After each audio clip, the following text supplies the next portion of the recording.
আমরা তো এখন অনেক প্যাকেটজাত জিনিস কিনি, তার মধ্যে এই পনির নাগেটস বা চিকেন নাগেটসগুলো অনেকেই কিনে থাকি। তো সেম যেমন বাজারে পাওয়া যায় তার থেকেও ভালো বাড়িতে বানিয়ে নিলে কেমন হয়? চলো আজকে বানানো যাক। সবার ফার্স্ট আমি গ্রিন চাটনি বানালাম। এখানে কী কী দিয়েছি একটু দেখে নিও, আমি স্ক্রিনে লিখে দিয়েছি। তো লাস্টে এখানে লেবু, জিরে গুঁড়ো, চাট মশলা আর টক দই আর সামান্য পরিমাণ লবণ, মানে লবণটা চেক করে দেবে, আগেও আমি দিয়েছি পেস্ট করার সময়। তো লবণটা চেক করে তারপরে দেবে যদি লাগে। তারপরে মিক্স করে নিলেই গ্রিন চাটনি একদম রেডি। আর হ্যাঁ, আমি এখানে রসুনটা ইউজ করিনি, এটা আমি শনিবার দিন বানিয়েছিলাম জন্য। তাছাড়া তোমরা নর্মাল দিনে বানালে রসুনটা ইউজ করতে পারো। আজকে যেহেতু পুরোটাই নিরামিষ হবে তাই রসুনের ইউজ হয়নি। এরপর পনিরগুলোকে টুকরো করে কেটে নিয়েছি আর তারপর এটা ম্যারিনেট করে নেব। কী কী দিয়ে ম্যারিনেট করে নিয়েছি আমি সব স্ক্রিনে লিখে দিয়েছি, তোমরা একটু দেখে নিও। তারপর এখানে কর্নফ্লাওয়ারের স্লারি বানাচ্ছি, যেটা দিয়ে কোট করা হবে। এর মধ্যে কর্নফ্লাওয়ার দিয়েছি, আর যতটা কর্নফ্লাওয়ার দিয়েছি তার হাফ ময়দা দিয়েছি, আর যা বেসিক মশলা লাগে সেই মশলাগুলো দিয়ে জল দিয়ে আমি ভালোভাবে গুলে নিয়েছি। এটা খুব বেশি মোটা ঘন করবে না প্রথম দিকে, কারণ শেষের দিকে এটা অনেকটা ঘন হয়ে যাবে।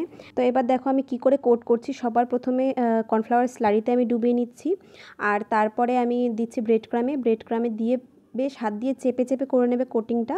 তাহলে কিন্তু এই ব্রেড ক্রামটা খুলে মানে তেলে গিয়ে ভেসে যেই কালো কালো হয় সেটা হবে না।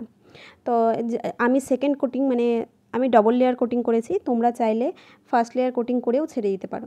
তো এইভাবে কোটিং করার পরে তোমরা এটাকে নর্মাল ভেজেও নিতে পারো, আবার ফ্রিজেও রাখতে পারো কিছুক্ষণের জন্য। আমি ফ্রিজে রেখেছিলাম, তাতে এটা সেট হয়ে যায়, সেট হলে ভাজতে খুব সুবিধা হয়। আরেকটা কাজ করতে পারো, তোমরা এটা এয়ার টাইট কন্টেনার যেগুলো হয় সেগুলোতে রেখে ফ্রিজে রেখে দিতে পারো। প্রায় 1 মাস মতন থাকে এগুলো, তোমরা যখন খুশি বের করে ভেজে নিতে পারো। দেখো এবার কিন্তু খুব হাই ফ্লেমে ভাজবে না, একদম মিডিয়াম আছে। আবার প্রথমে তেলটা গরম করে নেবে, তারপরে আঁচটাকে মিডিয়াম করে দিয়ে ভাজবে, আর একটু সময় নিয়ে ভাজবে যাতে খুব সুন্দর করে ক্রিস্পি হয়, ক্রাঞ্চি হয়, একটু লাল লাল করে ভাজবে, তাহলে ক্রাঞ্চি হবে।